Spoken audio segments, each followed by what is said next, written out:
Vamos lá.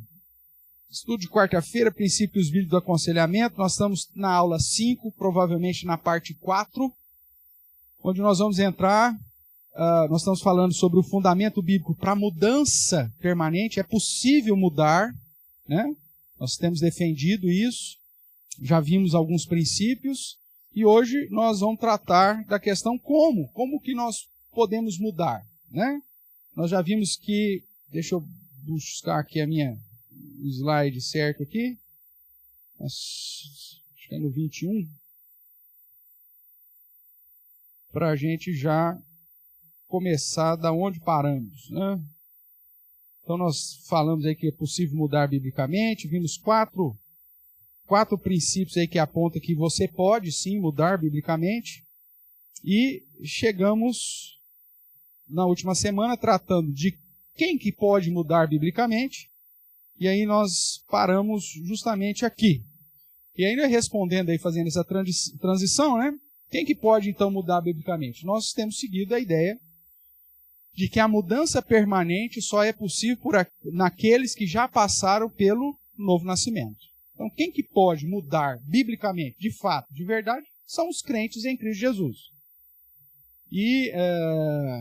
E aí entendemos que aqueles que ainda não passaram pelo novo nascimento, pela conversão, né, pela regeneração, a palavra de Deus, obviamente, ela é eficaz e poderosa, mas ela só vai ser verdadeiramente real na aplicação da mudança naqueles que têm a ação do Espírito Santo já em suas próprias vidas, aqueles que já receberam o Espírito Santo, né, no momento da conversão.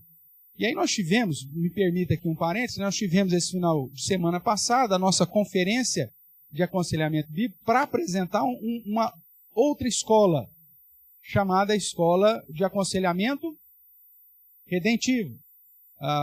O proponente aí, o doutor reverendo Jonatas Abdias, né, veio pelo menos dar uma geral.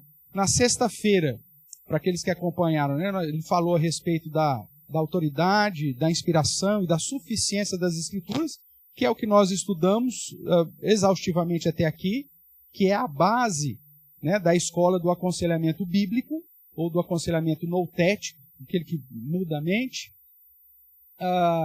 E aí, no domingo, isso não falei sexta, era no sábado, né, no sábado. E aí, no domingo, de manhã, na escola dominical, ele falou a respeito, apresentou um pouquinho sobre a visão do aconselhamento redentivo, que, nas palavras dele, na verdade, é irmão gêmeo do aconselhamento bíblico. Que a única diferença que ele nos apresentou aqui seria no modus operandi. Enquanto que no aconselhamento bíblico nós enfatizamos que quem pode mudar biblicamente é aquele que já passou pelo novo nascimento, aquele que já passou pela conversão, e que se porventura nós estivermos aconselhando alguém que ainda não se entregou a Cristo como seu suficiente Salvador, nós temos que apresentar primeiro o Evangelho, para então discipulá-lo e assim curá-lo, né? Nós estudamos hoje na reunião de oração o texto de Mateus, capítulo 4, do verso 23 a 25, que fala justamente dessas características do ministério terreno de Jesus, o ensino, a pregação e a cura, né? Dentro do aconselhamento bíblico, nós seguimos essa ideia. Então, quando nós estamos diante de alguém que ainda não teve um encontro com Deus, não se arrependeu e não crê em Jesus, você prega o evangelho do reino. A partir do momento que essa pessoa tem um encontro com Cristo, então você o ensina a guardar os ensinamentos do Senhor, e aí o aconselhamento seria essa estrutura do terceiro ponto aqui do ministério terreno de Jesus, seria cura. Se você observar aqui em Mateus capítulo 4, você vai ver que inclusive Jesus curava todos os doentes, né, cometidos de várias enfermidades e tormentos. E aí, dentro dessa relação aqui, ele vai colocar os lunáticos, né, que é uma das expressões para aqueles que têm algum tipo de doença mental, inclusive, né? Se vai para o texto paralelo de Marcos, depois nós vamos citar um pouco mais sobre isso, você vai ver também ali os loucos, ou de loucura. mostrando também que até esses casos mais graves da doença da mente ou da alma, o Senhor Jesus curava, e hoje a igreja, como comunidade dos santos, como discípula, né, como reunido na congregação dos discípulos de Cristo, ainda exerce o ministério do ensino, da pregação e esse ministério terapêutico de cura, seja através da oração, clamando para que Deus cure de um modo imediato ou sem meio algum, como também através do aconselhamento, do convívio, né, da fraternidade. Tudo bem até aqui? Então, para nós, do aconselhamento bíblico, nós temos essa ordem, assim vamos dizer. No caso que for apresentado do aconselhamento redentivo, isso é tudo junto e misturado. Então, ele não se preocupa em pregar o evangelho, em ensinar ou discipular a pessoa primeiro. Ela já vai fazendo isso tudo junto e misturado enquanto caminha-se nas sessões de aconselhamento. De certa forma, o aconselhamento bíblico faz isso. Mas nós, muito mais como seria o termo aqui? Compartimentalizado, né? Então, evangelismo, discipulado, ensino, e o aconselhamento como um instrumento aí da cura da igreja sobre aqueles que estão em tormentos. Uma outra diferença que apresentou, lógico que para a gente é tudo novo, eu até mesmo já tinha falado que eu não conheço, né, muito do aconselhamento redentivo, mas uma das coisas que, inclusive, nós depois conversando com o reverendo Jonas, né, um amigo querido, e o que me pareceu, irmãos, sendo bastante sincero, né, com os irmãos, é que é muito mais mudança de nomenclatura do que propriamente um negócio assim totalmente diferente. Então, só que eu fiquei, lógico, por não conhecer profundamente, então eu fiquei um pouquinho até temeroso, porque me soa um perigo eminente para o aconselhamento redentivo a ideia da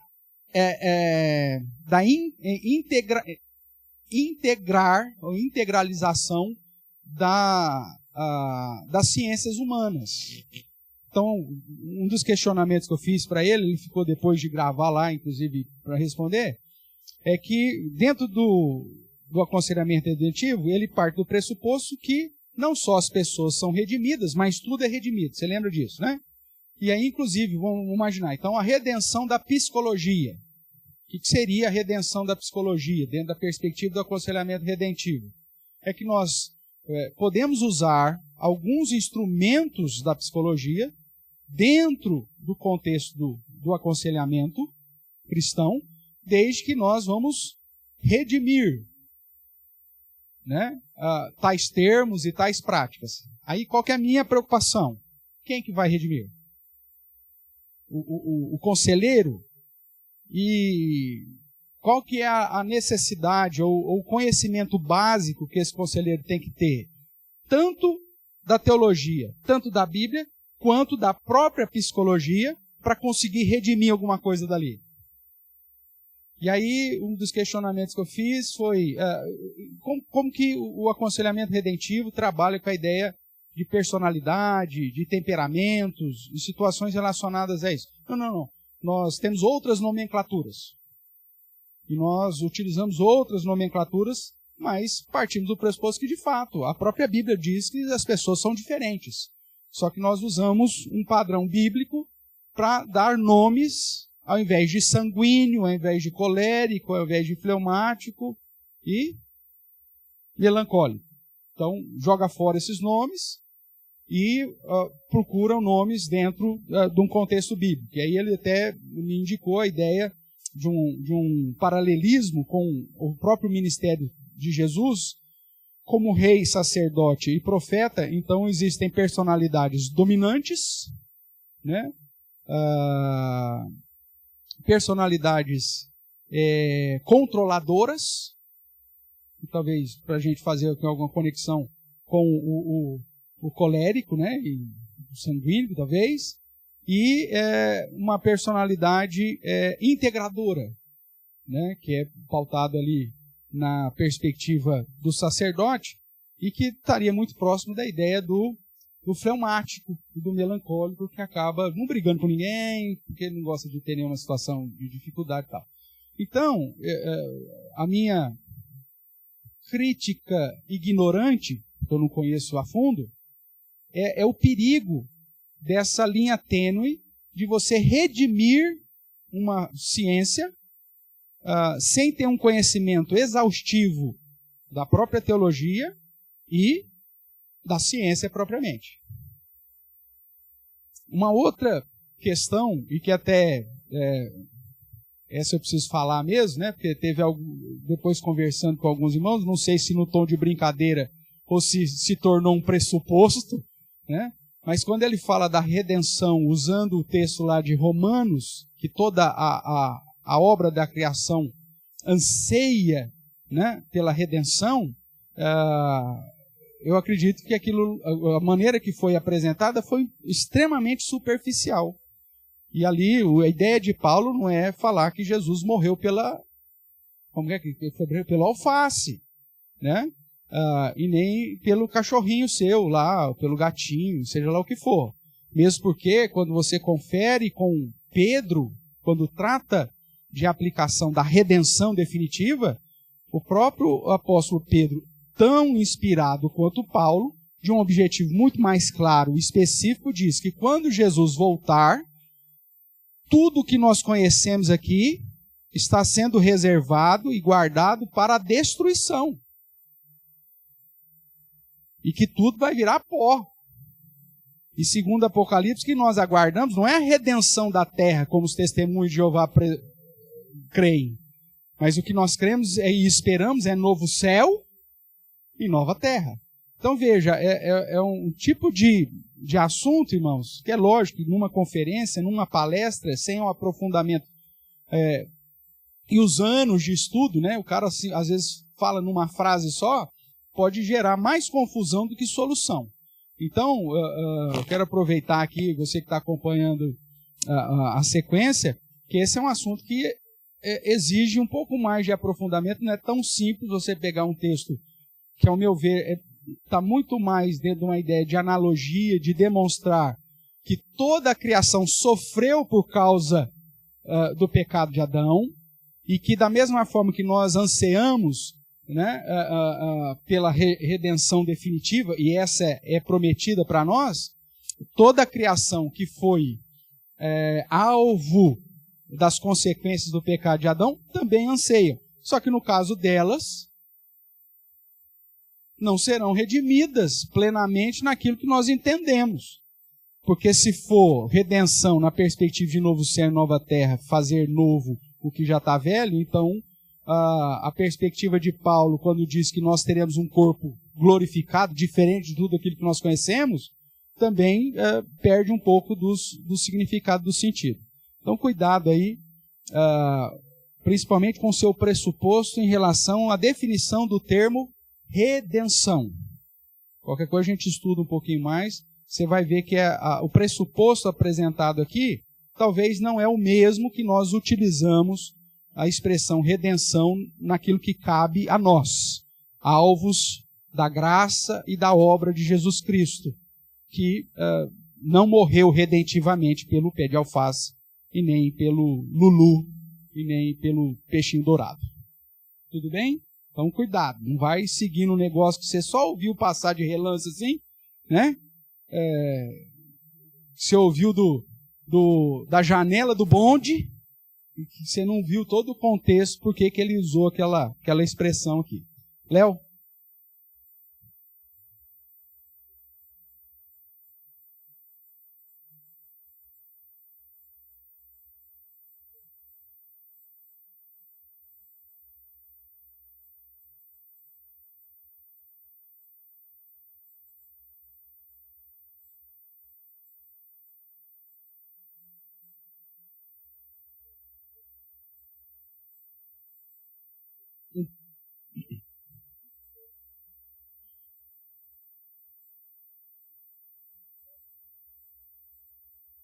Entendi.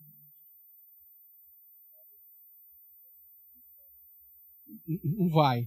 É lógico que a ideia do aconselhamento, a psicologia, ela surge porque a igreja falhou, isso é fato. Né? Nesse ponto ele também apresentou isso. Nós deixamos um lugar vago e aí o bicho de pé entra. Mas, ao mesmo tempo, a gente não pode negar o fato que o aconselhamento bíblico, até pela escola que nós defendemos aqui, ela só é eficaz na vida do redimido, daquele que passou pelo novo nascimento. Né? Por quê? Porque o ímpio, o cara que não quer saber de Deus, ele não vê a Bíblia como autoridade para ele, como suficiente para ele. Então você vai, tem um princípio bíblico para você. Ele vai falar o quê? Ele vai dar risada na sua cara. Então, serviu para a gente conhecer, é algo que a gente deve aprofundar, né? Talvez com o tempo isso fica muito claro, ou mais claro, mas é interessante ver, inclusive, que um dos expoentes dessa escola, né, do aconselhamento redentivo, que é o reverendo Vadislau, pai lá do doutor o Charles e o Daniel, ele usa aconselhamento bíblico e aconselhamento redentivo como sinônimos. Porque o que acontece? Quando você está aplicando o aconselhamento bíblico, o que você está fazendo? Você está redimindo áreas específicas na vida de alguém. Alguém que já foi salvo, que já tem o Espírito Santo, mas que continua com dificuldades em determinadas áreas da vida. E precisam ser redimidas aquelas áreas. Às vezes a falta de perdão, às vezes a ira, às vezes sei lá o que for. E a ação do Espírito Santo que vai promover a mudança permanente. Então, eu não quero ser leviano aqui, mas me cheirou muito mais só nomenclatura nova, até para você ter uma perspectiva nova, tal, né? É tipo Kombi 74, modelo 78. Muda lá, sei lá, um detalhe na lanterna da Kombi. Mas continua Kombi, com o motor atrás, né, para tantos lugares, e se bater você morre. Então, não mudou muita coisa. Tá? Mas eu não quero ser leviano aqui nesse sentido, né, os doutores aí que me desculpam aí, talvez a minha ignorância, né?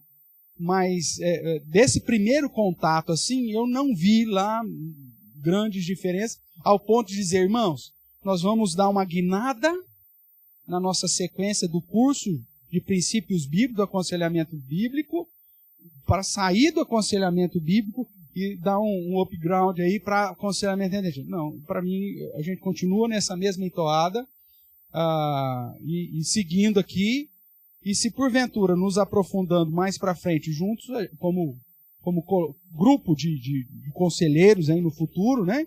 Aí a gente pode ir agregando elementos que realmente nós vemos que são importantes e que façam diferença de fato no dia a dia do aconselhamento. Tudo bem?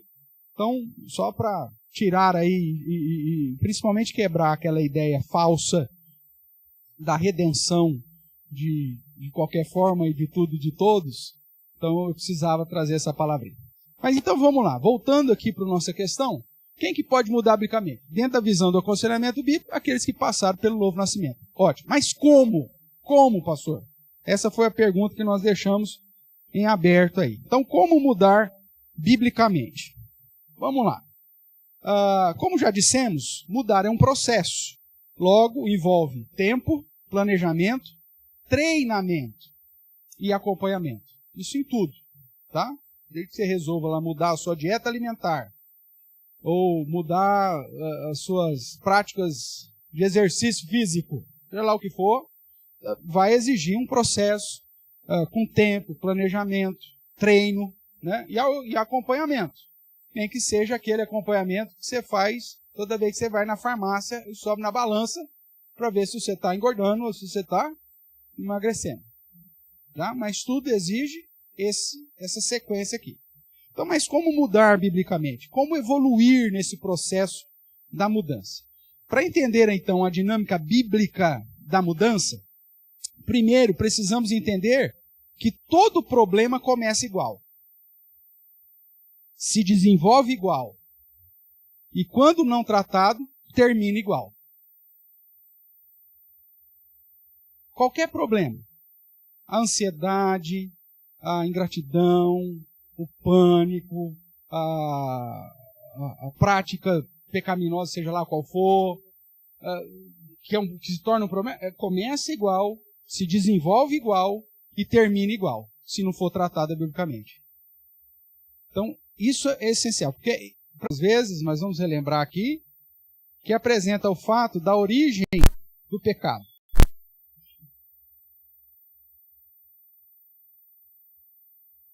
Que é uma analogia, né, muito próxima da sedução de um homem para uma mulher, né? De adultério, muito provavelmente, aqui é a analogia. Então ele vai dizer assim, ó, Tiago, capítulo 1, verso 12, na verdade 13, ele diz assim, ninguém, ao ser tentado, diga, sou tentado por Deus. Então a primeira coisa que diz, os problemas nunca começam com Deus. Tudo bem? Então ninguém diga, sou tentado por Deus, porque Deus não pode ser tentado pelo mal e Ele mesmo a ninguém tenta. Ao contrário, cada um é tentado por quê? Pela sua própria cobiça, pela sua própria carne, pelo seu próprio interior. Quando essa cobiça o atrai e o seduz. Veja que analogia, né? De um homem seduzindo uma mulher, né? Ele não é animal, né? Ele não chega lá e vai coabitar com ela. Não, ele primeiro ele assedia, ele atrai, né? Ele dá uma piscadinha, manda um buquê de flor, ele está seduzindo, não é assim? Assim é a cobiça. Existe um processo. A gente tem aquela cobiça e a gente vai alimentando aquela cobiça e de repente a gente conversa com alguém e o cara fala, não, você tem direito mesmo de ser feliz. É isso mesmo, segue o seu coração. O que é isso? Vai aproveitar a vida. E aí você vai alimentando, ela vai te atraindo, vai te seduzindo. Depois que ela te seduziu, o que ela faz contigo? O que diz aí? Então a cobiça, depois de ter concebido, ou seja, ela tem um ato sexual. E aí ela concebeu e faz o quê? Dá à luz. Então passou um período de gestação, deu à luz ao quê? Ao pecado. E o pecado, uma vez consumado, uma vez que você praticou, realizou, gera a morte. Então todo problema começa igual, desenvolve igual, e se não for tratado, leva para o mesmo lugar. Termina igual. Então a raiz dos nossos problemas, da nossa angústia, da nossa ansiedade, do nosso medo, da nossa culpa, da nossa raiva, do nosso ciúmes, ou seja, de todos os problemas relacionais, né, de relacionamento, de entendimento pessoal, de autoaceitação, todos os problemas. Começa igual, começa na nossa própria cobiça, começa no nosso interior. E aí essa cobiça ela vai se desenvolvendo igual, porque ela vai me atraindo, ela vai me seduzindo, até ela coabitar. Coabitou, concebe. Concebeu, deu à luz a um pecado. Vai me conduzir a uma prática pecaminosa. Então, se eu tenho medo, vai me conduzir, sei lá a uma prática ou de fuga, ou de conflito, ou de confronto, ou de assassinato, não sei. Né? Mas vai gerar uma prática. E uma vez consumado esse pecado, gera morte. Porque aí fecha o ciclo e traz de novo novos sentimentos, novas reações, novas emoções, que aí eu vou cultivando e que vão me seduzir novamente, que vai me conduzir a práticas ilícitas novamente, até conceber um outro ato pecaminoso e gerar mais morte. Então, eu preciso entender, para mudar, que eu sou alvo desse processo. Todos. Todos nós. Somos tentados pela nossa própria cobiça. E às vezes aí entra os pressupostos, né? Vão nos conduzir a uma situação de ação ou de omissão, de atividade ou inatividade, mas o contexto vai dizer, mas de certa forma é assim que funciona. Tudo bem até aqui? Dito isso, então nesse processo, vemos que tudo começa em nós mesmos. Está tudo problema, os nossos problemas são causados pela nossa própria cobiça. Não foi isso que nós lemos? Vamos relembrar esses dois textos aqui, Mateus 15, 19 e Mateus 17, 9. São conhecidos, provavelmente você já marcou aí, mas vamos relembrar. O primeiro texto de Mateus vai dizer, o Senhor Jesus dizendo, que da onde que procede todos os maus desígnios aí do nosso coração, da nossa vida? De onde que procede, não é isso que está dizendo aí? Ele diz assim, porque do coração procedem maus desígnios, homicídios, adultérios, prostituição, furtos, falsos testemunhos, blasfêmias. Coração aqui é sinônimo da nossa essência. Então, da onde que vêm essas práticas pecaminosas todas? Nosso coração. Mas, vamos lá, alguém que adultera, ou homicídio, ou adultério, alguém que levantou de manhã lá e sem motivo nenhum saiu na rua, o primeiro que viu lá grudou e tem que jogar água para separar, igual cachorro, cadela?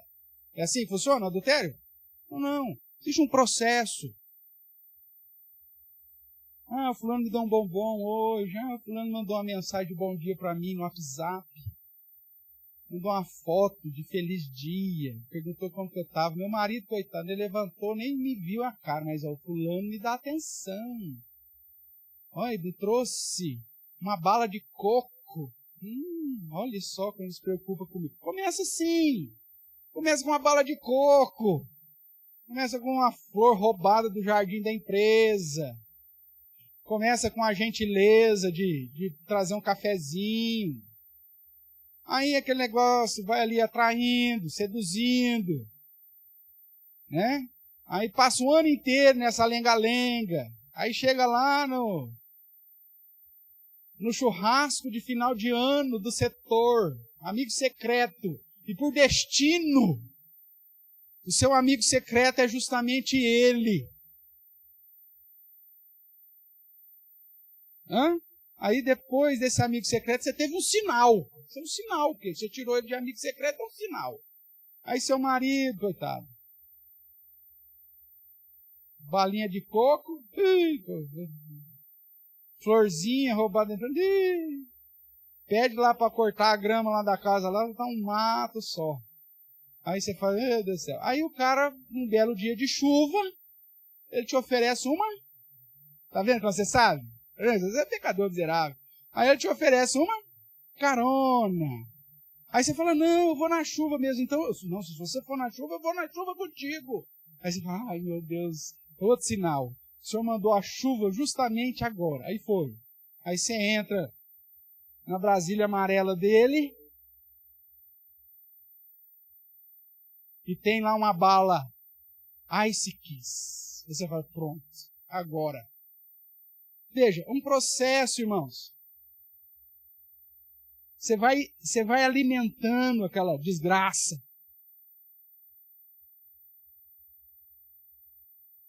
Aí quando você viu, concebeu e deu a luz ao pecado. E às vezes vem com essa luz, esse pecado nasce com 3,8 kg, né? Vem com nome, RG, tudo direitinho. Não é ele o pecado, tá? O pecado é o que você fez antes que gerou ele. Mas veja, é um processo. E nasce onde? No coração. Jeremias 17, 9, o que diz lá? O coração do homem é enganoso. Então, aonde que começou o meu problema, pastor? No coração. Se você não entender isso, não é possível mudar. Porque pense comigo aqui. A pessoa chegou, o aconselhado chegou para falar contigo, e aí ele vai trazer um problema que às vezes é um sentimento dele. Ah, estou amargurada com meu marido que não me trouxe uma bala de coco. Então, ele está falando do sentimento dele. Aí você fala assim, não, então é fácil. Fala para o seu marido vir na próxima sessão que eu vou dar umas dicas para ele de como agradar a esposa. Aí o cara vem, você fala, meu amigo, você vai comprar uma balinha de coco pra mulher, rapaz. Compra uma balinha de coco, compra uma florzinha, tá. Aí ele muda até o procedimento. Ele começa a trazer balinha de coco, ele traz não sei o quê. Mas resolveu o problema do coração dessa mulher que já está ali, cheia de cobiça? O problema não é o marido trazer uma balinha de coco. O problema não é esse. Porque tem marido que é extremamente carinhoso, extremamente cuidadoso com a esposa e é chifrudo do mesmo jeito. Aí você fala para a mulher, por que você chifrou um homem desse, tão bom? Trazia balinha de coco, lembrava, mandava mensagem durante o dia, deixava de lavar o carro para passear contigo. Como que você traiu um homem desse? Porque o problema não é a atenção do homem, o problema é o coração. Eu vi passando lá, rodando lá, uma mensagem chegou para mim. Eu sigo algumas coisas lá evangélicas, aí apareceu. Para mim é fofoca evangélica, mas vamos lá. O Kaká divorciou há uns anos atrás aí. Aí a mulher dele agora abriu o bico e falou por que ela divorciou. E você viu qual foi o argumento que ela deu? Porque que divorciou do Kaká? Jogador de futebol? Você gosta de fofoca evangélica também, né? Igual eu, né? Então, mas porque ele era muito? Porque ele era muito bom, ele era perfeito. Por que você largou dele? Porque ele era muito bom, ele era perfeito. Lindo, rico, cheiroso, carinhoso. Não quero, eu quero um pobre, feio, fedido. Então, o problema é o Kaká ser perfeito? É o coração. Então não adianta, no aconselhamento, você resolver. Qual que é a reclamação? Meu marido não me traz bala de coco. Então não adianta você falar para o marido trazer bala de coco. Porque o problema não é esse. O problema está lá no coração. Você vai mudar só uma realidade, você vai mudar uma circunstância, que vai dar só um tempo a mais para a tragédia acontecer. Porque se você não mudar o coração, a fonte do negócio, você só atrasou. A gestação, em vez de ser de 9 meses, passou a ser filho de burro. Vai nascer com 12. 11. Então, você só jogou um pouquinho mais para frente. Mas vai dar a luz. Porque o problema não é que o marido não trazia balinha de coco. Ou que o marido era perfeito demais. O problema é a cobiça do coração. Estou me fazendo entender aqui, irmãos? Então, como conselheiro, nós não temos que mudar a circunstância. O papel do conselheiro bíblico não é mudar a circunstância. Ah, você está brigando muito com a sua sogra, que você mora junto com a sua sogra? Ah, então vamos arranjar, nós vamos fazer uma vaquinha, nós vamos pagar um aluguel para você. Não é problema. Todo domingo que ela for na casa da sogra, o que vai acontecer? Ela vai brigar com a sogra. Porque o problema não é a circunstância, o fato dela estar morando com a sogra. O problema é Estou sendo claro aqui ou não? Então, o processo da mudança, como mudar? Entenda aonde nasce, aonde começa. E o seu papel como conselheiro não é olhar a circunstância, é entender o que está por trás da circunstância que o aconselhado lhe apresentou. É cavucar mesmo, é investigar mesmo, para entender aonde que está o problema lá no coraçãozinho do seu aconselhado. Tudo bem? Então vamos caminhar mais um pouco. Então, nesse processo nós vemos que tudo começa em nós mesmos, ou seja, no coração, desenvolve em pensamentos. Ai, você acha? Meu marido não me traz bala de coco mesmo, fulano é mais atencioso. Você começa a encher a sua cabeça com pensamentos. Aí esses pensamentos geram palavras. Chega para chegar em casa e falar mal do marido, ou meter a boca nele, ou brigar com ele, e elogiar o homem da balinha de coco. Né? Ações. Aí você vai, gentileza gera gentileza. Ele me trouxe uma balinha de coco, eu vou levar também um negocinho para ele. Só que o marido não pode saber. Então você compra escondido. Porque se o marido pergunta, mas por que você está levando essa queijadinha?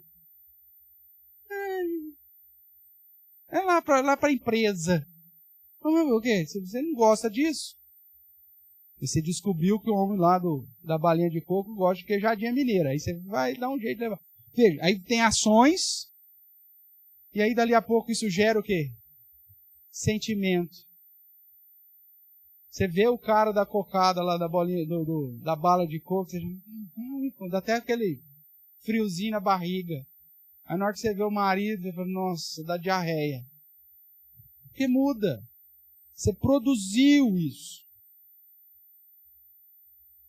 Então, mas a fonte está onde? Lá no interior, lá no coraçãozão. E aí desenvolvem pensamento, que geram palavras, geram atitudes, ações e sentimentos. Aí às vezes a pessoa vem conversar contigo, ela te apresenta um sentimento. Pastor, eu tenho o direito de ser feliz. Meu marido, ele não me traz mais balinha de coco. Então esse é o sentimento dela, ela está com rancor, porque o marido parou de ser gentil com ela. E ao mesmo tempo, ela está escondendo, ela não vai abrir o jogo com você, falar que ela está apaixonada pelo cara lá da bola de coco, ela não vai falar de você. O aconselhando não vai falar isso. Só que aí você vai nesse processo lá, que nós tratamos lá atrás, de ouvir, lembra?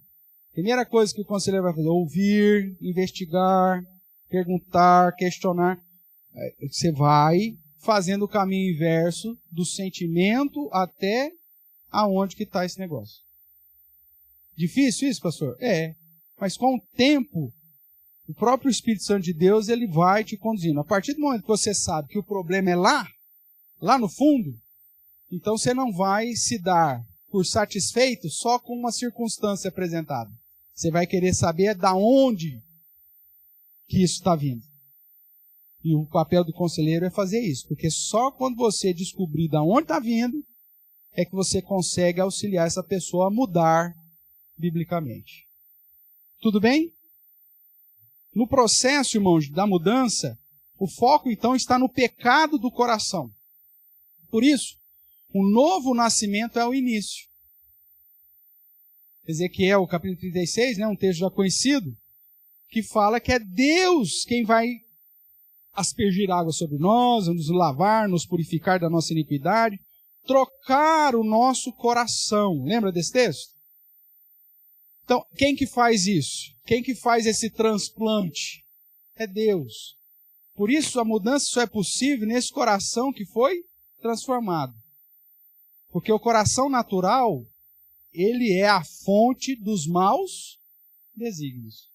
Só um coração transformado, tocado, trocado, é possível ser agora preenchido com o que presta. Porque o outro, que ainda não tinha sido trocado, não tem jeito, ele já está cheio de maus desígnios, está cheio de engano.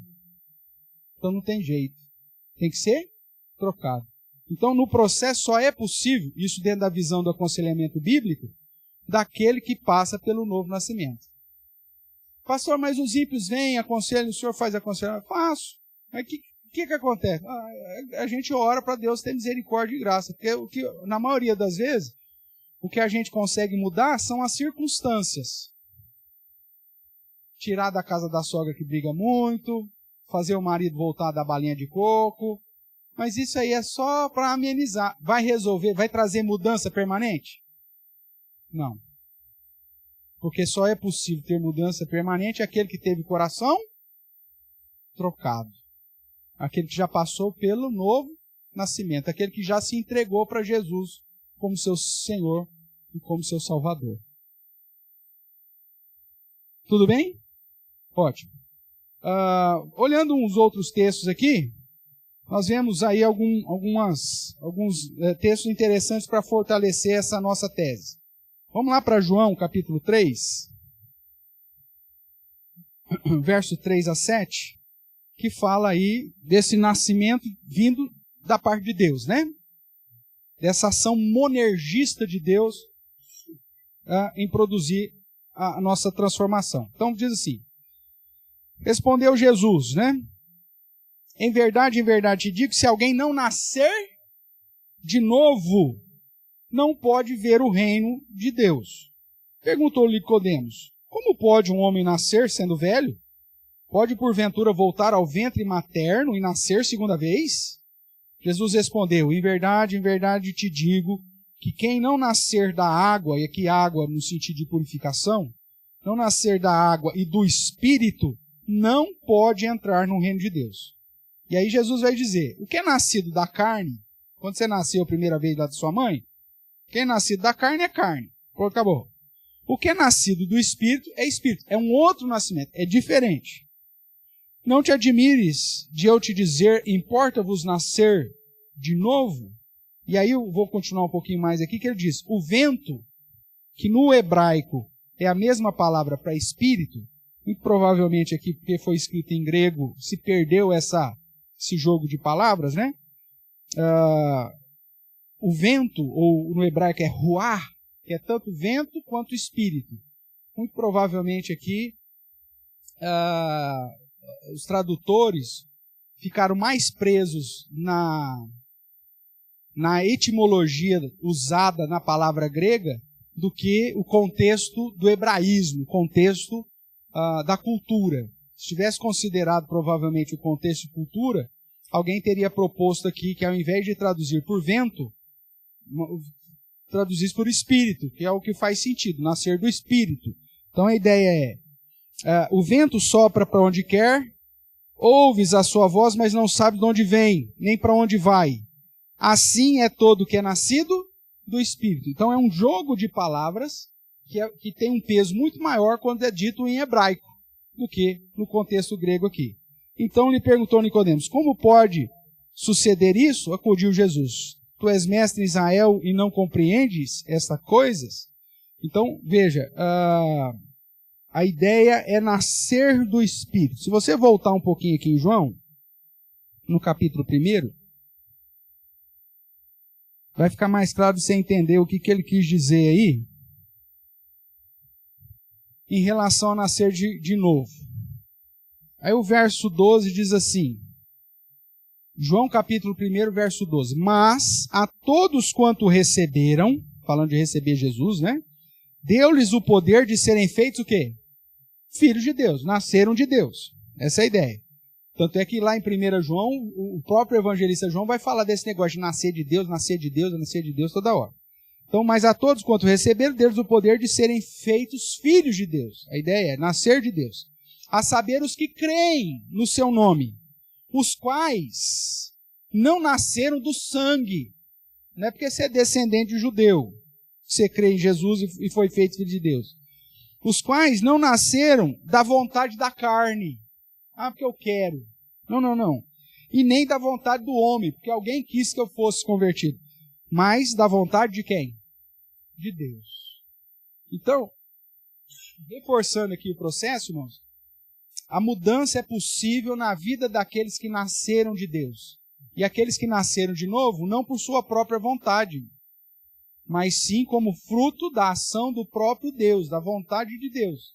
Da mesma forma que o vento sopra onde quer, você não sabe para onde vai nem de onde veio, o Espírito Santo sopra onde ele quer, e sobre aquele que ele quer regenerar, restaurar, ou trazer para o novo nascimento. Então, dentro da visão do aconselhamento bíblico, o novo nascimento, a conversão é essencial. Porque é justamente sobre esses que nasceram de novo que Deus prometeu lá em Ezequiel trocar o coração. Se o coração não foi trocado, meu amigo, ele continua cheio de maus desígnios. E aí não dá para você encher daquilo que deve ser preenchido.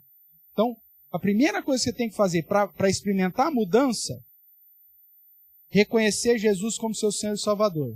E você faz isso porque você quer? Não, você só faz isso quando Deus abre o seu entendimento. Você reconhece que é pecador e você então se entrega a Jesus Cristo como seu Senhor e Salvador. Então, esse é o processo. Tudo bem até aqui? 2 Coríntios.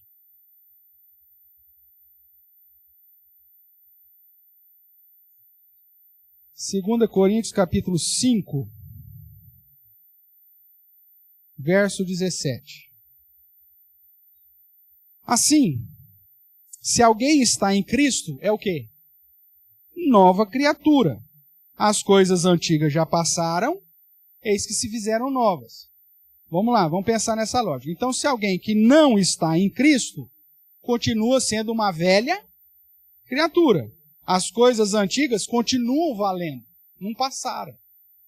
O coração continua enganoso, o coração continua sendo a fonte de maus desígnios. Por isso é preciso nascer de novo, estar em Cristo. Ora, tudo provém de Deus que nos reconciliou consigo mesmo, por meio de quem?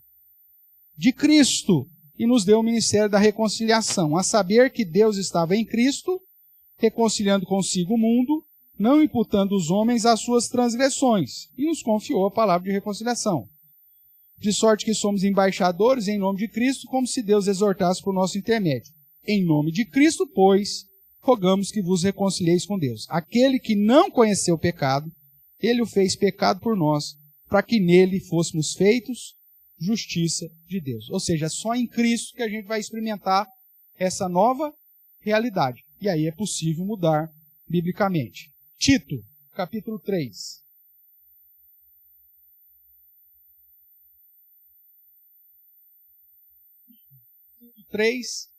Verso 3. Pois nós também, outrora, éramos nécios, desobedientes, desgarrados, escravos de toda sorte de paixões e prazeres, vivendo em malícia e inveja, odiosos e odiando uns aos outros. Quando, porém, se manifestou a benignidade de Deus, nosso Salvador, e o seu amor para com todos, não por obras de justiça praticada por nós, mas segundo a sua misericórdia, o que ele fez? Ele nos salvou mediante o lavar regenerador e renovador do Espírito Santo, que ele derramou sobre nós ricamente por meio de quem?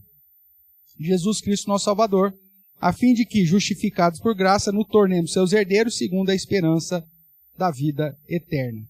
Então veja, o Espírito Santo é justamente aquele que nos lava e nos renova. Sem passar por esse processo, tem como ser renovado? Não. Se eu não tenho o Espírito Santo na minha vida, eu não sou lavado e renovado.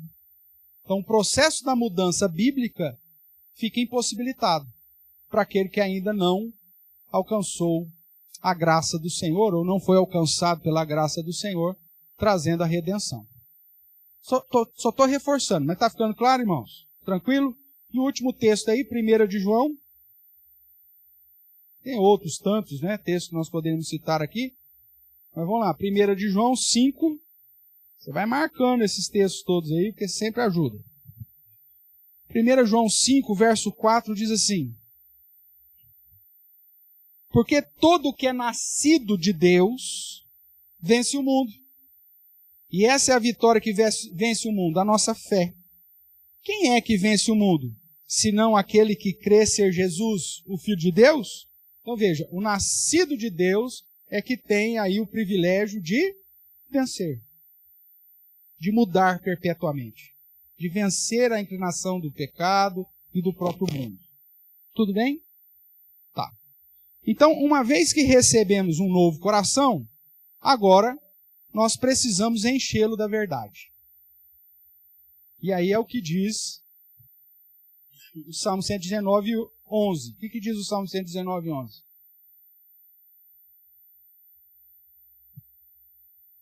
Guardo no coração as tuas palavras para não pecar contra ti. Opa, tive o coração transformado, Deus trocou o meu coração, fui lavado, renovado, então agora eu posso encher esse coração daquilo que importa. E aí qual que é a solução aí do Salmo 119? Eu vou encher o meu coração do quê? Da palavra de Deus, das Escrituras, para não pecar. Né?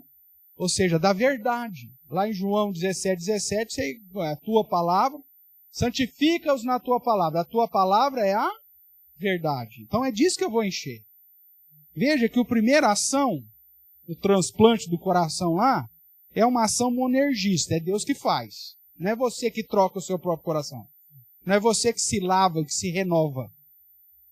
Mas aí, depois que esse processo fez, né, você estava morto espiritualmente, agora ele vos deu vida, estando vós mortos em delitos e pecados, agora que você está vivo, aí a responsabilidade agora é mútua. Deus vai encher o seu coração, o Espírito Santo vai continuar trabalhando na sua vida? Vai. Só que também é sua responsabilidade em colocar a palavra de Deus no seu coração para não pecar contra ele.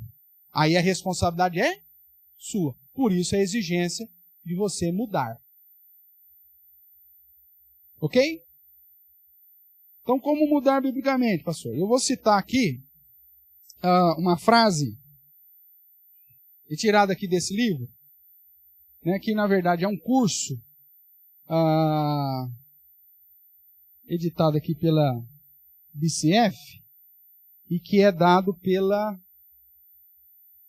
ABCB, acho que é. E curso de autoconfrontação, que é, na verdade, uma sequência de aconselhamento, né? De um curso de aconselhamento baseado na perspectiva aí do aconselhamento noutético, ou seja, na autoconfrontação. Então, ele diz assim: Deus começou uma boa obra em você e tem o propósito de torná-lo maduro, ou seja, completo, perfeito, no decorrer da sua vida. Você é responsável por andar no caminho de Deus, temê-lo, reverenciá-lo, guardar os seus mandamentos em todas as dimensões da sua vida, seja de pensamento, palavras e ações, cooperando com ele, ou cooperando com a obra que ele está realizando em sua vida. Então, o processo da mudança, ele começa com uma ação monergista de Deus. Deus te deu um novo nascimento. Mas aí agora, né, não sei se muita gente vai entender isso, mas eu vou dizer mesmo assim, é uma tarefa de sinergismo, onde você vai buscar a Deus. É a ideia da santificação. A Bíblia diz, sede santos porque eu sou santo. É uma ordem explícita para mim. Só que ao mesmo tempo ele diz, eu sou o Senhor que vos santifico. A santificação é uma ação de Deus, mas isso não exclui uma responsabilidade minha de buscar a santificação. Aqui é a mesma coisa. Esse processo da mudança é Deus que opera em mim tanto querer quanto realizar. Mas isso não exclui a minha disposição em querer mudar, em buscar a mudança. Né? Porque se fosse assim, pastor, eu tenho tanta vontade na igreja, eu já orei a Deus, eu falei, Senhor, me dá uma vontade na igreja, mas levantei domingo cedo e Deus não fez. É assim que funciona? Você tem que vir mesmo sem vontade. É uma responsabilidade sua. Agora a gente sabe que mesmo essa força, quando você não tem força, é Deus que está agindo. Tudo bem? Então, dito isso, vamos lá. Então, na dinâmica bíblica da mudança, nós precisamos aí de alguns pontos. Vamos começar aqui a trabalhar com alguns deles. Isso aqui nós já falamos, então eu vou só pontuar. A primeira coisa nessa dinâmica bíblica da mudança que você precisa é reconhecer a Bíblia como autoridade inspirada por Deus, suficiente para todas as situações e eficaz para restaurar a alma e todos os problemas de sentimentos, pensamentos, desejos, comportamentos e ações do homem e encher-nos da sabedoria de Deus e da instrução de Deus. Então, é possível mudar biblicamente? É, mas para aquele que não acredita na Bíblia, não tem como. Se a Bíblia não for autoridade inspirada por Deus e suficiente para lidar com todo e qualquer problema da sua vida, se você não crer nisso, O aconselhamento bíblico vai te ajudar? Não. Porque nós vamos chegar e nós vamos pegar, então, olha, tem um princípio bíblico aqui que você tem que apresentar, porque o seu problema está relacionado com esse pecado aqui.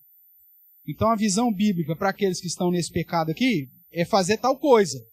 Aí você fala, não quero. Se você não crê na Bíblia, então o aconselhamento bíblico não vai fazer esse efeito, não vai surtir efeito nenhum na sua vida. Então, para a mudança, na dinâmica bíblica da mudança, a primeira coisa é, a Bíblia é a palavra de Deus? É. Ela é suficiente, autoritativa, para me auxiliar e me conduzir a essa mudança? Sim. Eu creio nisso? Sim. Então tá bom. Quer a Bíblia mandar, eu vou? Ah, mas eu não concordo. Já foi. Por isso que é o primeiro ponto aqui. A pessoa chega no aconselhamento, pastor, eu estou com um problema conjugal, não sei, estou querendo, não aguento mais minha esposa, vou largar dela, mas ó, eu estou disposto a fazer o que Deus quiser. Mas está disposto? Você crê na Bíblia como palavra? Então eu creio. Então vamos lá. Aí você pega os textos bíblicos e ensina para ele qual que é o padrão bíblico. A Bíblia então diz categoricamente para você não separar, que o divórcio não é de Deus. Ah, não concordo, não. Acho que isso aí era só para a época de Jesus. Aí dá vontade de pegar um cara desse e pôr no tronco, porque ele me fez perder tempo e, né? Gastando tempo jogando milho para bode. Se ele não crê na Bíblia, não adianta nada, nem procura. No que você crê? Ah, eu creio no esoterismo. Então procura aconselhamento esotérico, não aconselhamento bíblico, Zé Ruela. No que você crê? Ah, eu creio em, como chama lá? Religiões orientais. Então procura aconselhamento oriental. Aconselhamento Sheixo, aconselhamento não sei das quantas. Porque aqui chama-se aconselhamento bíblico porque tem um parâmetro. Qual que é o parâmetro?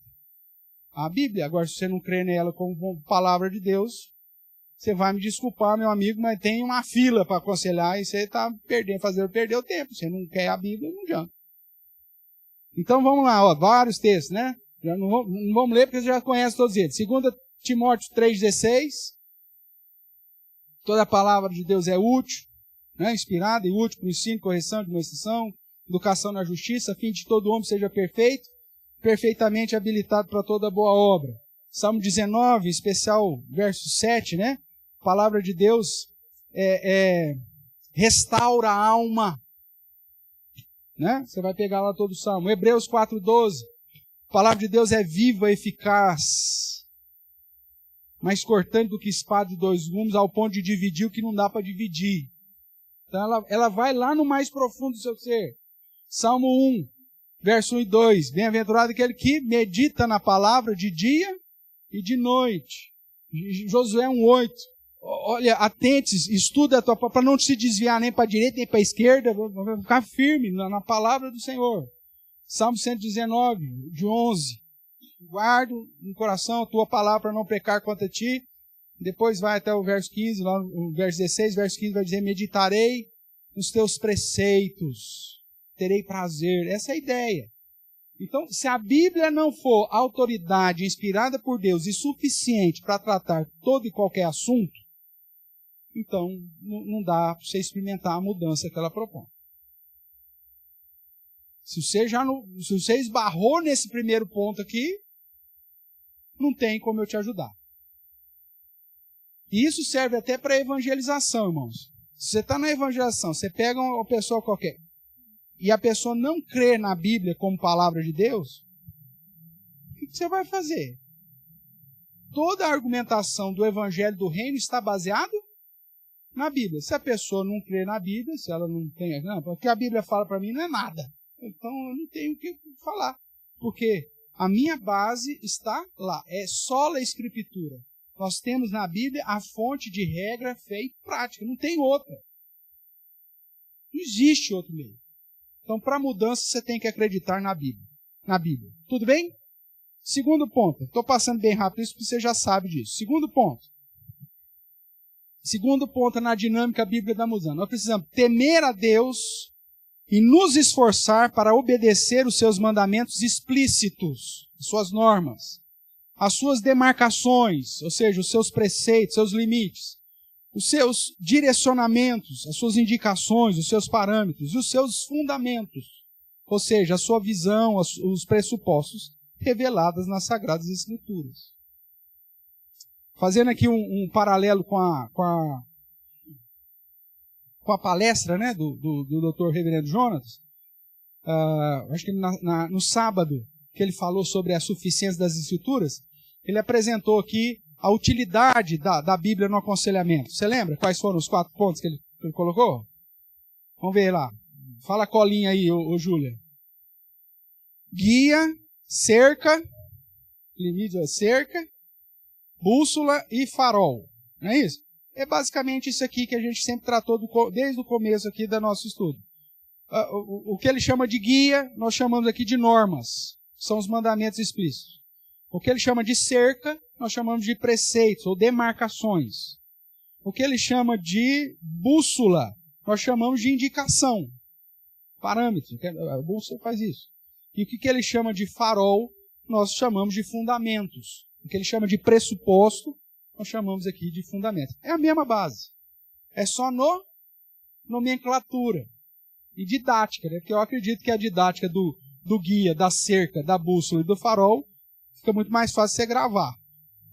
Né? Mas é basicamente a mesma coisa. Isso aqui a gente está falando desde a primeira aula. Em especial o Salmo 19, que ele vai apresentar justamente isso. É normas. O Salmo 119 vai falar de mandamentos explícitos, preceitos, princípios, parâmetros, fundamentos. São termos que vão ampliando a ideia da aplicabilidade do ensinamento das Escrituras. Tá? Se você gravou lá a nomenclatura que o reverendo Jonas trouxe para você no sábado, ótimo, mas é a mesma coisa. Então, guia, norma, cerca, demarcação ou limites, direcionamento ou indicação, bússola e fundamentos, que são os pressupostos, né? Que ele trata todo lá, que é o farol. Tudo bem? Ótimo. Então, dentro dessa ideia de temer a Deus, Eclesiastes 12:13, de tudo que tem se ouvido, a suma teme a Deus e guarde seus mandamentos. Esse é o dever de todo homem, porque vamos comparecer perante o Senhor, que nos julgará segundo as nossas obras, quer sejam boas, quer sejam más. Lembra disso? Então, eu tenho que temer a Deus, porque eu vou comparecer perante Ele. João 14:21, todo aquele que me ama, guarda os meus mandamentos. E esse texto importante aí de 1 Pedro, que eu não vou lembrar de cabeça aqui, 1 Pedro 1:17. Ora, se invocais como Pai aquele que, sem acepções de pessoa, julga segundo as obras de cada um, portai-vos com quê? Com temor durante o tempo da vossa peregrinação. Então, segundo ponto importante para a mudança, temer a Deus e obedecê-lo. Se você não estiver disposto a temer a Deus e obedecê-lo, você vai experimentar a dinâmica da mudança? Não. E essa é uma das características daquele que vive na prática do pecado. Ele não teme a Deus. Nós vamos ver isso lá na frente. Porque se ele temesse a Deus, ele parava com a prática que ele tem. Pastor, eu sei que é pecado, mas Deus é tão bonzinho. Peraí, o seu pressuposto, o seu fundamento sobre quem é Deus está errado. Porque o nosso Deus é bom, meu amigo, mas ao mesmo tempo ele é justo. E ele me exorta duramente, hoje não endureçais a vossa cerviz, o vosso coração, se ouvirdes a voz do Senhor, como em Massá e Meribá. Porque da mesma forma que ele não permitiu aquelas pessoas entrar no descanso de Canaã, ele não vai te deixar entrar no descanso eterno. Muitos naquele dia vão dizer, Senhor, Senhor, em teu nome fiz isso, aquilo outro. E eu vos digo, nunca vos conheci. Apartai-vos de mim os que praticais a iniquidade. Então, o temor ao Senhor, irmãos, é um dos starts essenciais para gerar mudança. Se eu não reconheço a grandeza, o poder, a soberania e a justiça desse Deus, eu vou ficar brincando com ele. Eu vou ficar praticando as mesmas práticas que eu sempre pratiquei. Deus não faz nada, nenhum raio caiu na minha cabeça. Esse Deus aí é fajuto. Falta de temor. Então, o segundo ponto aqui para mudar, dentro dessa dinâmica bíblica da mudança, é que você tem que temer ao Senhor. Isso se desdobra, obviamente, se você teme ao Senhor, em viver de acordo com a palavra de Deus. Tiago vai dizer, não ser apenas ouvintes, mas ser praticante. Ou 1 João 2, né, que em especial o verso 6 diz que se nós cremos nele, nós andamos assim como ele andou.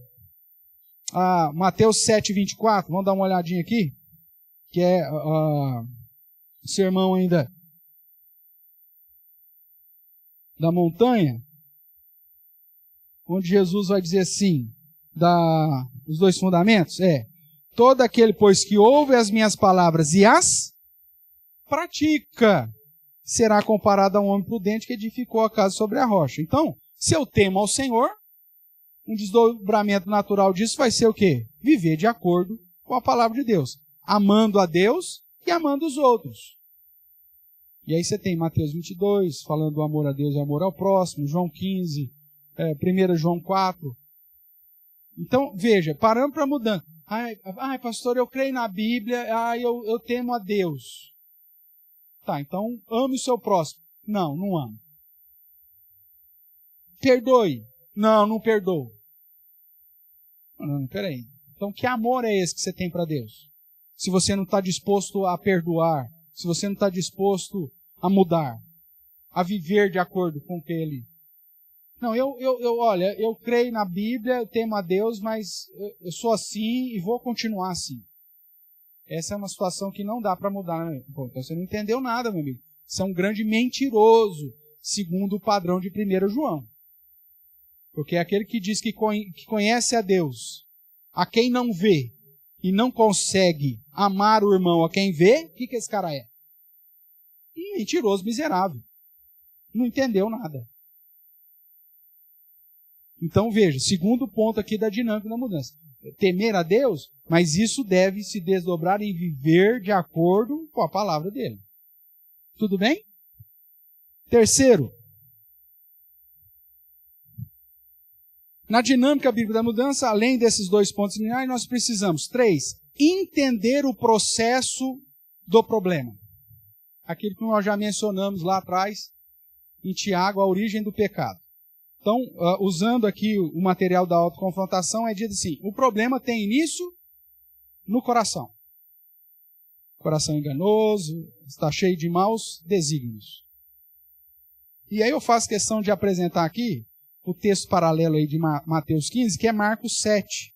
Porque Marcos 7 me apresenta uma listinha um pouquinho mais completa, interessante, para tratar das questões das doenças da mente, e não só das doenças da alma, lembrando que no grego psique é tanto a ideia da mente quanto da alma. Né? Da onde vem psicologia, o estudo da alma. Tá bom? Então abriu lá Marcos 7. Marcos capítulo 7, verso 20. É o texto paralelo lá de Mateus 15. Ele diz assim, e dizia, o que sai do homem é isso que contamina. Porque de dentro, da onde? Do coração dos homens é que procedem os maus desígnios, a prostituição, os furtos, os homicídios, os adultérios, a avareza, as malícias, o dolo, a lascívia, a inveja, a blasfêmia, a soberba, a loucura. Ora, todos esses males vêm da onde? De dentro e contaminam o homem. Aqui só um parênteses, né? Esse termo loucura aí, afrosiné, que é o termo grego, É lógico que a teologia trabalha mais é traduzido muitas vezes como insensatez, o fato de desconsiderar Deus. Mas também essa palavra específica, eu acho que são 2 ou 3 palavras que são traduzidas por louco ou loucura na Bíblia. Essa é uma delas. Num contexto geral antigo, os gregos usavam essa palavra para tratar de alguém que estava doente da mente, ou que não tinha um senso do valor e não tinha senso da verdade. Então, seguindo essa possível linha de interpretação da expressão loucura aqui, até essa falta de senso, né, essa doença de mente, também é colocada no pacote aqui, tendo como a fonte o pecado do coração. Que entra também em algumas questões que muitas vezes no contexto de hoje é tratado como uma questão orgânica, mas que na visão bíblica o start dela não é orgânico. O start dela é do coração. É uma sequência de posturas da pessoa e tantas práticas cobiças do próprio coração, maus desígnios no coração, que chega uma hora e dá uma pane e o cara fica louco. É um processo. Não sei se você já viu todos aqueles casos que a gente joga lá, ficou louco, deu problema lá, ficou louco. Grande parte desses tem sempre uma história de um start geralmente grandioso. Fulana matou os filhos e depois ficou louca. Já viram uma história assim? Afogou os gatos dela tudo no tanque. Aí depois ficou louca. Ou seja, são práticas que acabam desencadeando loucura, mas por conta de pecados e práticas que foram cometidas que vieram do coração. Fulana bateu tanto no filho dela que o filho dela morreu, ela ficou doida depois. Não tem essas histórias? Muitas, tem várias histórias assim. Antigamente você ouvia mais isso, né? A fulana ficou desequilibrada, pôs a mão do filho dela no fogo, lá no fogão a lenha, porque o menino pegou um pedaço da rapadura antes da hora. Aí ela ficou tão perturbada que internou doidinha. Já viram história assim? Então, práticas de pecado do coração que desencadeia, a pessoa entra, queima o painel, queima a placa-mãe, e a pessoa fica louca. Esse contexto aqui, doença da mente, perder o senso daquilo que é valor, perder o senso daquilo que é verdade, é aplicado pelas Escrituras como uma consequência dos pecados que vêm do coração.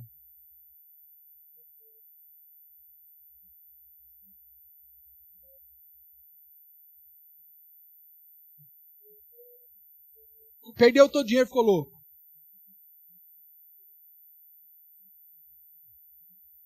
Pressupostos errados, fundamentos errados. Não perdeu nada. Ou às vezes sofreu um abuso, né? Tudo bem, situação. Agora ficou louca. Abusou dela e agora fica andando na rua aí, seminua, para baixo, para cima aí. Um primo dela fez mal nela, tarará.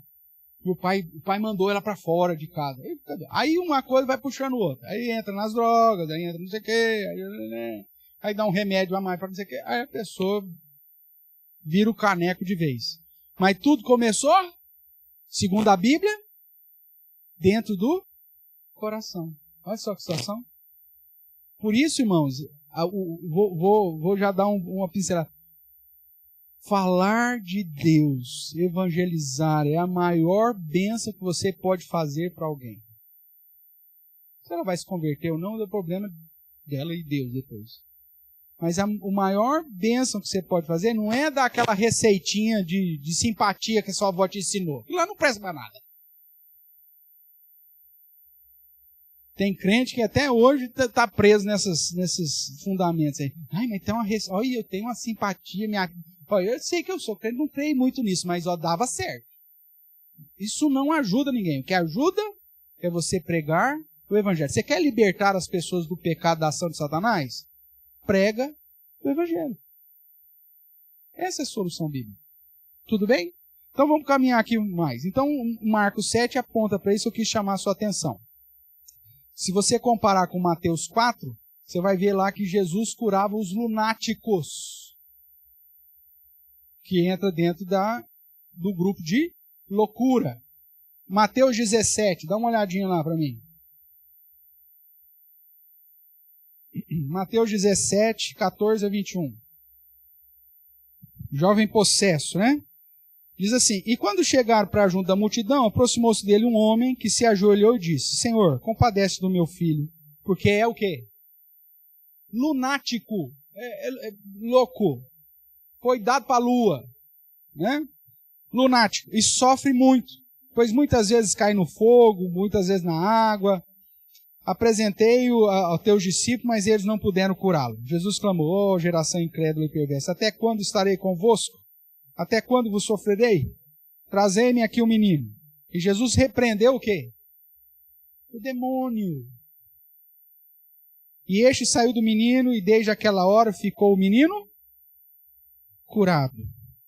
Então veja, irmãos, a palavra do Senhor apresenta essas questões de doença de mente, né, essa loucura, como uma consequência natural dos pecados do coração, seja aqueles que eu cometi ou aqueles que eu recebi, como bem colocou o presbítero Márcio, ou de uma ação externa.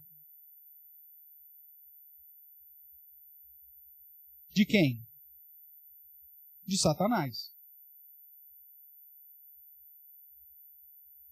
Tudo bem? É que Jesus não conhecia Freud, Jesus não conhecia, foi bem antes do iluminismo, então por isso que Jesus usou essa nomenclatura de expulsar demônio. Não, meu amigo, Jesus é o próprio Deus encarnado. Se porventura fosse alguma coisa de ordem simplesmente orgânica, Jesus falava: está curado, acabou. Mas Jesus fez o que com esse menino?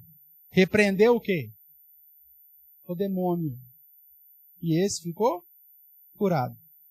Primeiro ponto aqui: a Bíblia é a palavra de Deus autoritativa e suficiente para você ou não?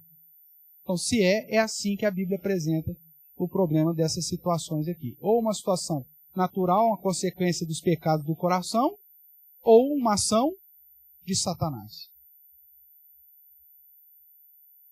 Só que o problema é que hoje a gente mascara, porque a pessoa às vezes tem alguma situação fruto do próprio pecado, a primeira coisa que faz, joga pro médico, chucha remédio no cara. Aí ele fica xarope por causa dos remédios. Você vai conversar com ele. Zumbi. Como que você vai tratar de um cara assim? Aí não tem jeito. Aí pode parar o remédio? Não pode parar o remédio, porque aí o bicho vai ficar doido mesmo. E aí muito crente, primeiro sinal de coisa, a primeira coisa que faz, procure, não se assente na roda dos estrangeiros, não vai buscar conselho dos ímpios. A Bíblia é suficiente ou não para você? Se então vai procurar solução primeiramente nas Escrituras. É lógico que isso, irmãos, hoje, por conta de toda essa transformação cultural que nós estamos vivendo desde o iluminismo, né? Falar uma coisa dessa é ser contrário à ciência. É ser xarope. Porque se defender a suficiência e a autoridade da Bíblia hoje, né, é você bater de frente com uma outra escola humanista que despreza tudo que é sobrenatural. Então, para eles, Satanás não existe, Satanás não atua, e Satanás não pode deixar ninguém xarope. Então, a ciência despreza a questão sobrenatural, tanto a existência de Deus, quanto a ação do próprio Satanás. Então, quando você defende a Bíblia e fala, não, uma das possibilidades é uma ação demoníaca, o cara dá risada na sua cara.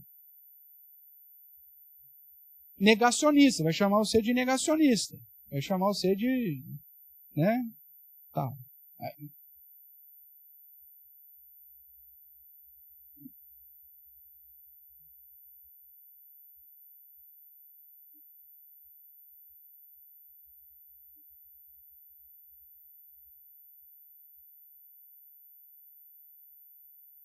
tem que partir. A pessoa que já está ali, no meio do tratamento, ela já não tem condição dela já tomar as próprias decisões.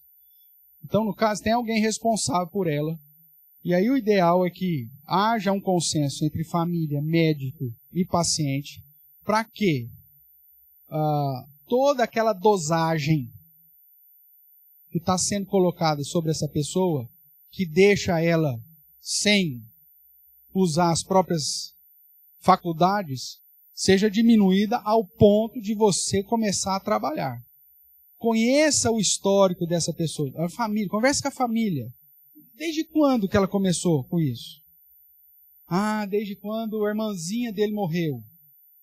Que contexto foi esse? Há um start. Existe um start. E aí você vai vasculhando. A partir daí, se houver apoio da família, você vai diminuir, não vai tirar todo o remédio, obviamente, mas você vai diminuir ao ponto de ir tratando com as pessoas. Até tocar no assunto que você vai descobrir que é o assunto chave, porque essa pessoa ela vai ficar incomodadíssima. Se é aquele problema, na hora que você falar sobre aquele problema, ela vai ficar extremamente agitada, incomodada, tal. Aí você fala, bingo, esse aqui é o problema.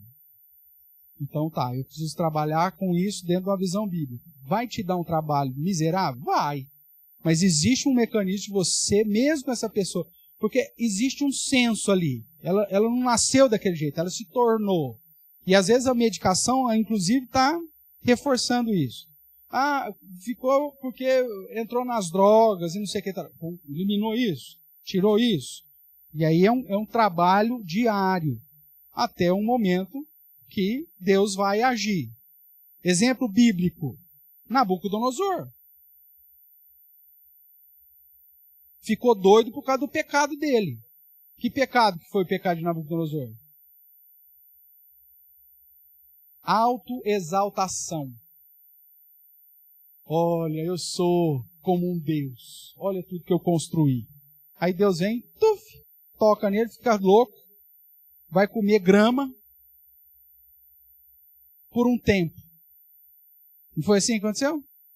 Até que Deus vai lá e toca no cara de novo, o cara cai em si. Agora eu sei que só o Senhor de Daniel, de Mesaque, é Deus. É assim que a Bíblia tratou.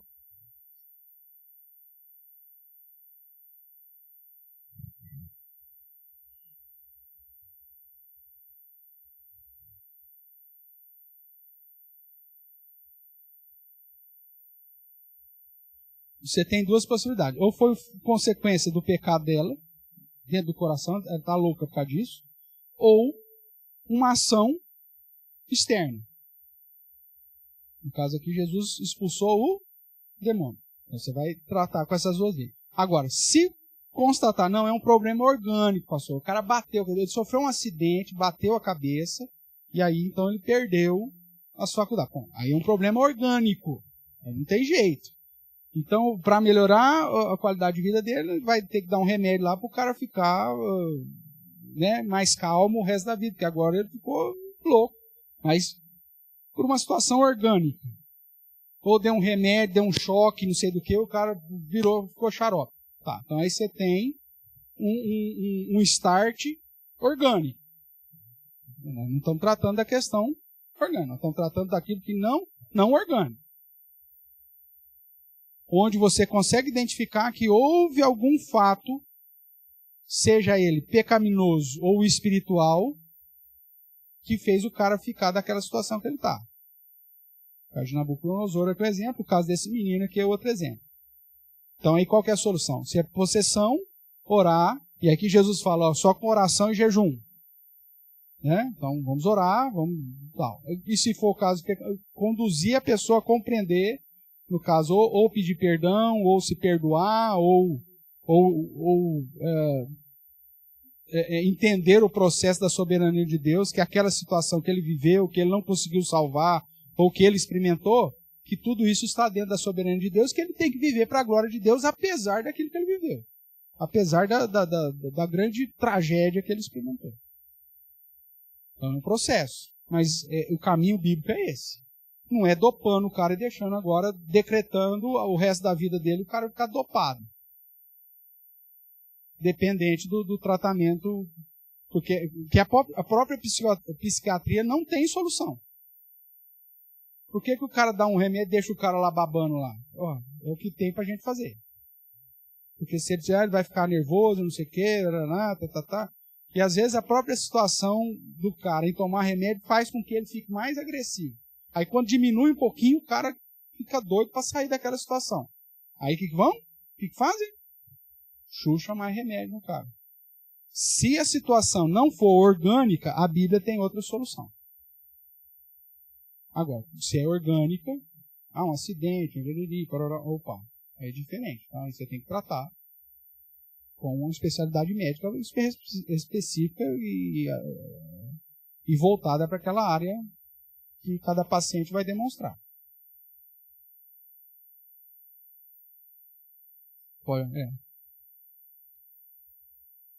Ou fruto de um acidente, uma falta de uma forma, nasceu assim e tal, você tem. Então, tudo bem. Identificou que é uma situação orgânica? Ótimo. Então, essa aí a gente não tem que tratar. Mas podemos pedir para Deus curar? Porque é orgânico, Deus pode curar? Claro. Então, nós vamos orar pedindo para Deus curar. Deus pode fazer isso? Claro que pode fazer. Deus fez isso com tanta gente. Essa é a posição. Só que isso é sobrenatural. A ciência ela é anti-sobrenatural. Então, se apresenta isso como solução, a maioria das pessoas fala, isso é loucura, é fanatismo religioso. Só que ou a Bíblia é o que ela diz ser, ou não. Ou eu vou crer, ou não. Para terminar esse slide aqui, irmãos, então, o problema do coração, segundo a Bíblia, leva a desejos, né, a cobiça, e esses desejos ou concupiscências levam a atos, a ações. A partir do momento que você tem determinada ação, e você repete aquela ação, passa a se constituir uma tendência. Se você reforça essas ações tendenciosas, se torna um comportamento. E esse comportamento vai gerar sentimentos. Positivos ou negativos, mas vão. Geralmente negativos. Se a origem é pecaminosa, o fim vai ser sentimentos negativos. Aí vai te trazer culpa, vai trazer rancor, vai trazer ódio. Só que começou na onde? Qual que é a fonte? Lá no coração. Depois nós vamos ver no processo propriamente que a gente tem que identificar em que nível está o problema. Se está só nessa questão volitiva, né, da vontade, né, eu tenho desejos, eu tenho tal. Não, eu já fiz uma prática, agora eu tenho uma tendência em querer fazer isso de novo. Ou se já é a essência, já é um comportamento pecaminoso e que vai gerar um sentimento de culpa, de vergonha, de medo, que a gente já estudou, ou tantos outros sentimentos de raiva, de ódio, de rancor, de inveja. Aí o leque é imenso. Mas sempre começa no coração. Tá? Essa fonte inicial. Então, esse é o terceiro ponto. São 7, tá? Então, dentro da dinâmica bíblica da mudança, você tem que entender o processo do problema. Identificar se isso está só no coração, se isso já se transformou em ações e se isso já está na escala de sentimento. Já é um comportamento já assimilado e agora só tem as reações disso. Então, para que haja mudança, eu preciso identificar. Porque se eu estou já nessa última esfera, no nível do sentimento, vai me dar mais trabalho. Porque aquilo já foi, já faz parte da essência do cara. Se é no nível de prática, pode ser que ainda seja uma tendência. De vez em quando eu faço, de vez em quando eu não faço. Opa, vou ter que trabalhar, só que fica mais fácil do que se ela evoluiu para o comportamento e o sentimento. Se está simplesmente na questão dos desejos, pastor, eu tenho uma inclinação para roubar, eu vejo as coisas, me dá vontade de pegar. Nunca fiz, mas eu fico com a vontade. Opa, então tá bom. Está só na questão do desejo, da cobiça. Né? seja para a prática homossexual, seja para a questão do roubo, seja lá o que for. Se está só na questão volitiva do desejo, então, obviamente, que o tratamento vai ser muito mais fácil do que aquele que já saiu do desejo, caiu na prática, tornou essa prática uma tendência, essa tendência já se transformou num comportamento, já está gerando as reações de transformação, de essência do homem. Aí fica muito mais difícil. Mas para a dinâmica da mudança, eu tenho que entender esse processo da evolução do problema. E aí, cada caso, eu vou ter que ter uma ação diferente. Para aqueles que já estão no comportamento, o meu treinamento e o meu acompanhamento vai ter que ser muito maior do que aquele que chega para você em aconselhamento e fala, pastor, eu sou tentado toda hora nessa área. Você já praticou? Não, nunca, graças a Deus. Então isso você vai acompanhar, vai treinar, vai ensinar, tarará, mas é mais tranquilo. Aquele que já está lá na última instância, meu amigo, aí você praticamente vai estar todo dia andando com esse cara. Porque senão ele não vai conseguir mudar sozinho. Perguntas até aqui, irmãos? Para finalizar aí, esses atos, né? Eu pus aí até o 2 aí, pode ser tanto pensamentos, palavras e ações propriamente, tá? Quando eu trato aqui do atos. Vamos lá, texto aí de Lucas 9. Esses dois textos aí. Lucas capítulo 9, verso 23 e 24. Lucas 9, 23 e 24 diz assim: Dizia a todos: se alguém quer vir após mim, o que faz? A si mesmo se negue, dia a dia, tome a sua cruz e siga-me.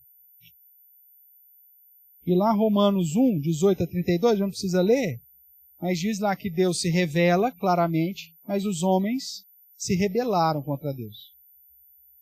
E preferiram seguir os próprios desejos do coração. É as duas soluções. Se você resolver rejeitar a Deus e seguir o seu próprio coração, não tem mudança. Agora, se você crer nele, negar-se a si mesmo e segui-lo, aí há possibilidade de mudança. E aí você vai ter que identificar, então, quais são os níveis. Se é no coração, se já está na ação, ou se é sentimento.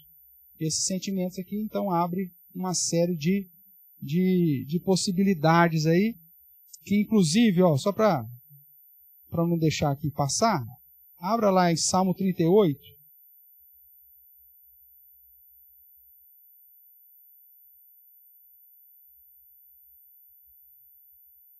Salmo 38.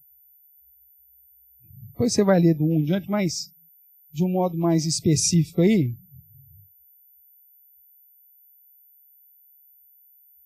Veja, eu vou ler, Não me repreenda, Senhor, na tua ira, nem me castigues no teu furor. Cravam-se em mim as tuas setas e a tua mão recai sobre mim. Não há parte sã na minha carne por causa da tua indignação. Não há saúde nos meus ossos por causa do quê? Por causa do meu pecado. Veja, questões espirituais refletem ações orgânicas.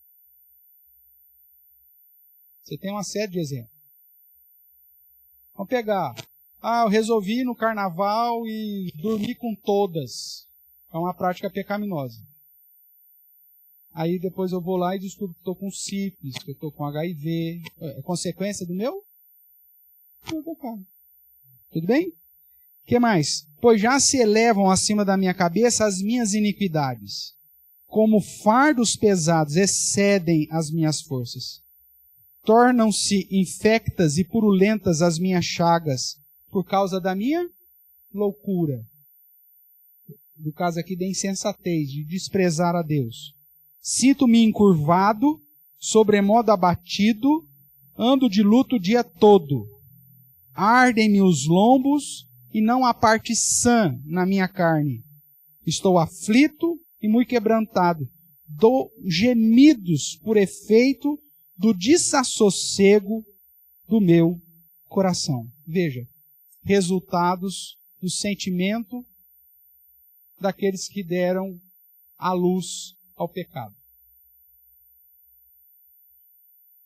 Aqui, ele expressa vários sentimentos amargos que ele está sentindo, e ele deixa claro que esses sentimentos amargos é uma consequência do pecado. Se a gente for separar aqui, depois a gente pode fazer esse exercício aqui, dos termos que ele fala, muitos dos termos que ele fala aqui são os maus que a gente ouve aqui no dia a dia. Ai, estou sobrecarregado, estou desanimado, estou tão angustiado, estou tão ansioso. E aí Davi vai dizer que tudo isso é fruto do seu pecado. Alguma coisa lá atrás que não foi resolvida. Ou que eu não confessei, ou que eu não pedi perdão, ou que eu não perdoei. Tem lá algum negócio lá que está me conduzindo à enfermidade. E a solução para a mudança é, primeiro, saber que a Bíblia é suficiente para me curar. Temer a Deus e obedecê-lo. E entender, terceiro ponto aqui, entender o processo do problema. Aí a gente começa a ajudar as pessoas a mudança. São 7 pontos aí. Nós estamos no terceiro e eu tenho uma má notícia para você que na semana que vem eu não estarei aqui. Então a gente só volta a tratar disso na outra semana. Tá bom? Mas não desanima não. Fica firme aí.